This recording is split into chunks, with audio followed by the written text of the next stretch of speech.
देखू, ये पकड़ फोन। पकड़ना क्या कर रही है दीवार की तरफ? लाओ, मैं जा रही हूँ और फटाफट ना ये पूरा सेटअप तैयार कर ले, ठीक है? ओवर एक्टिंग करती रहेगी जब देखो।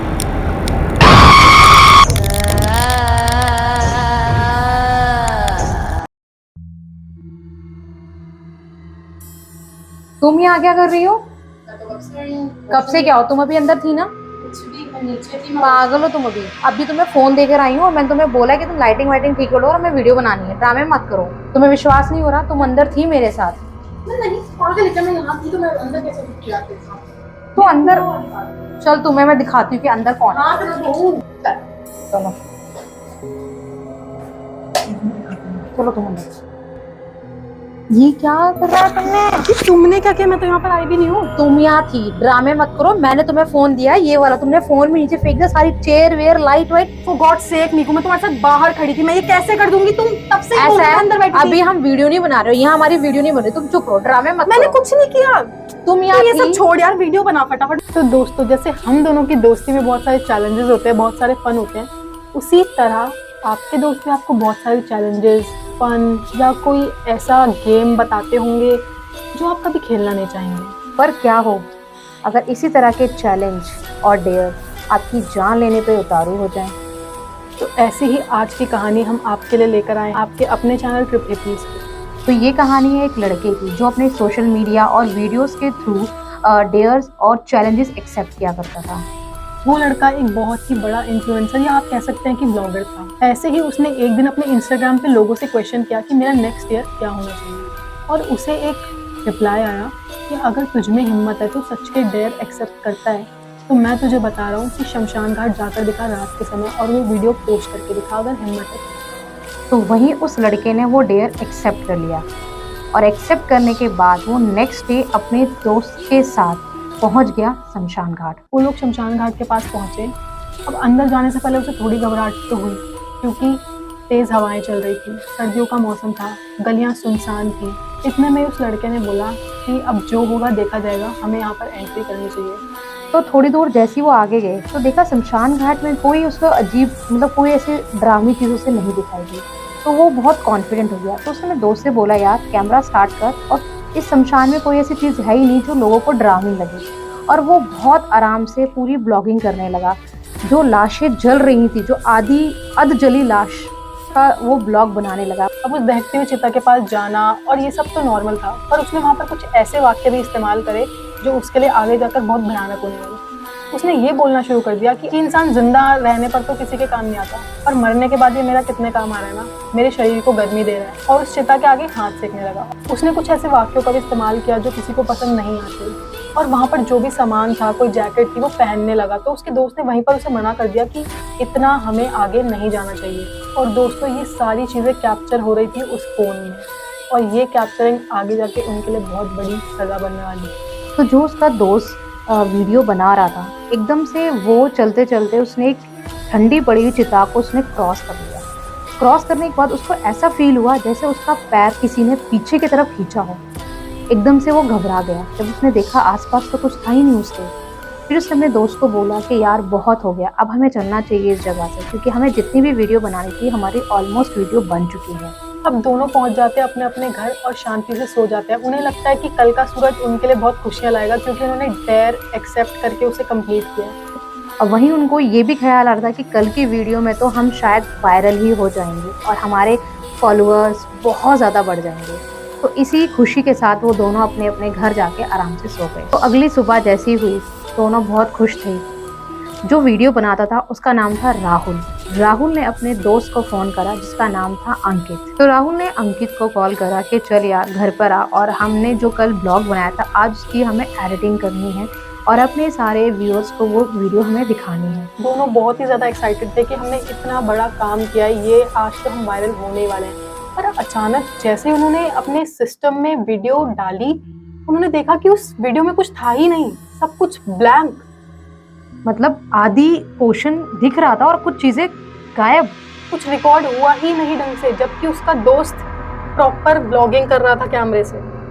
तो यहाँ पर वो लोग डाउट में हो गए कि यार हमारी पूरी मेहनत खराब गई। अब वीडियो अच्छे से शूट नहीं हुई, इसको देखकर राहुल बिल्कुल बौखला जाता है। वो दोनों एक दूसरे से लड़ने लग जाते हैं कि तूने वीडियो ढंग से रिकॉर्ड नहीं करी।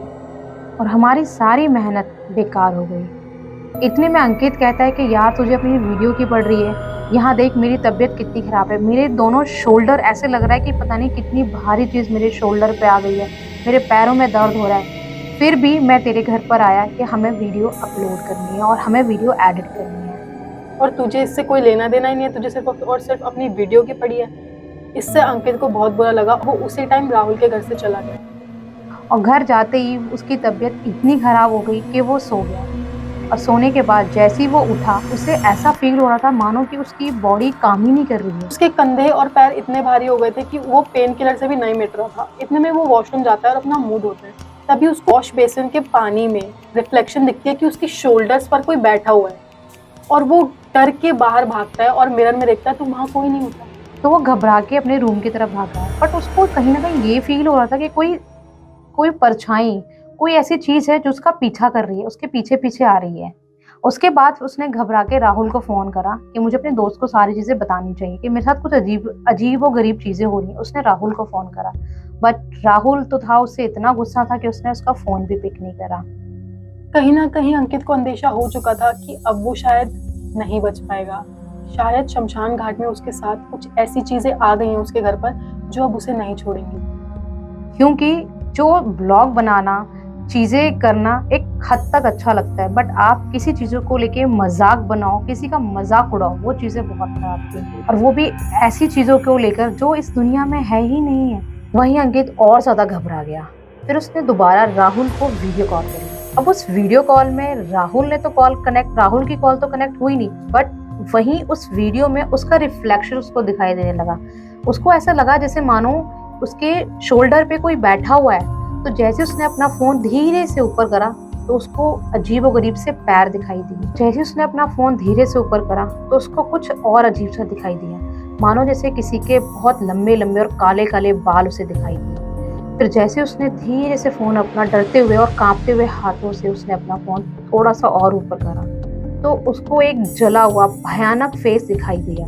और आपको ये जानकर हैरानी होगी कि हमने आपको शुरुआत में बताया था कि राहुल जब शमशान घाट में गया था तो चलती हुई चिता के पास से उसने जैकेट उठा के पहनी थी। वही जैकेट उस आत्मा ने भी पहनी हुई थी, जो कि अंकित ने उसे मना भी किया था कि भाई मत पहन, पर उसने बोला कि कौन सा कोई मरा हुआ इंसान आके वापस ये जैकेट मुझसे ले लेगा। और आज वो आत्मा वापस आ गई। और वो आज यहाँ पर अपनी जैकेट नहीं, अंकित को लेने आई थी। नहीं समझे, वहीं उसने अंकित की गर्दन को मोड़ दिया और वहीं पर अंकित मर गया। राहुल आराम से सोया हुआ था, जैसे मानो कुछ हुआ ही नहीं। बट ये जो चीजें रियल में अंकित के साथ हो रही थी वो सब उसे सपने में दिखाई दे रहा था। और एकदम से घबराकर वो उठा और उसने अपना फोन ढूंढा यहाँ वहाँ। उसने फोन उठाया और अंकित को फोन करा। उससे पहले उसने देखा कि अंकित की बहुत सारी कॉल उसे आ रखी थी। थोड़ा सा वो और घबराया, बट अंकित फोन कैसे उठाता क्योंकि अंकित तो इस दुनिया में था ही नहीं। उसके बाद राहुल फटाफट उसके घर पहुंचा, बट वहां जाके उसे पता चला कि उसने आने में बहुत देर कर दी। उसका दोस्त अब जा चुका है। अब वहीं रहस्यमय तरीकों से अंकित की मौत हो चुकी थी। राहुल जैसे ही उसकी लाश के पास गया, उसकी लाश के पास बैठा, राहुल ने उसका हाथ पकड़ा। और जैसे ही राहुल ने उसका हाथ पकड़ा, राहुल को अपनी बॉडी पर कुछ भारीपन सा महसूस होने लगा। जैसे उसकी बॉडी पर कोई हैवी चीज बैठ गई हो। उसे एकदम से अंकित की कुछ कही हुई बातें याद आई कि राहुल मेरे कंधे बहुत ज्यादा भारी हो रखे हैं, जैसे मानो मेरे कंधों पे बहुत ज्यादा बोझ आ गया हो, कोई बैठा हुआ हो। तो ये सब याद आने के बाद राहुल ने अंकित के कंधे देखे तो उसके कंधों पे कुछ अजीबोगरीब से निशान थे। वो कंफ्यूज हो गया कि इस तरह के निशान अंकित की बॉडी पे, कंधों पे कैसे आए। तो घबरा के एकदम से मिरर के पास गया तो उसने अपने आप को देखा और अपने कंधों को देखा। उसके कंधों पे वही निशान थे जो सेम अंकित की बॉडी पर थे। और बात यहीं पर खत्म नहीं होती। जब राहुल ने अपने आप को शीशे में देखा तो उसको शीशे के रिफ्लेक्शन में वही जैकेट दिखी जो उसने शमशान घाट में पहनी थी। राहुल के दिमाग में एक साथ सारी कड़ियां जुड़ना शुरू हो गई। वो घबराया और घबराती हुई हालत में अंकित की बॉडी को वहीं छोड़कर अपने घर चला गया। और जैसे ही वो अपने घर पहुंचा उसने देखा कि उसका सिस्टम अपने आप चल रहा है और जो क्लिप उस टाइम पर स्टार्ट नहीं हो रही थी, सब कुछ ब्लर और धुंधला दिखाई दे रहा था, अब वो सारी क्लिप उसको क्लियर दिखाई दे रही हैं। तो अब आपको क्या लगता है कि उन क्लिप्स में क्या था? क्या राहुल अब बच पाएगा? क्या राहुल को वो आत्माएं छोड़ेंगी? अगर इन सारे सवालों के जवाब जानने हैं तो इस वीडियो का पार्ट 2 जरूर देखना। बट इससे पहले हम आपको एक चीज और बताना चाहेंगे। आप चाहे इन सब भूत प्रेत को मानो या ना मानो, वो आपकी मर्जी है, बट ये सब चीजें कहीं ना कहीं होती हैं और आप इन सब चीजों का मजाक ना बनाएं, क्योंकि ये सब चीजें मजाक के लिए नहीं होती हैं। कभी कभार ऐसी चीजें आपकी जानलेवा भी बन सकती हैं। तो दोस्तों, यही हमारी वीडियो थी। आई होप कि आपको ये वीडियो अच्छी लगी हो। तो मिलते हैं हम आपको नेक्स्ट वीडियो। तो लाइक शेयर। चुप रहो तुम, ये मेरे हाथ। तो ये किसका हाथ है?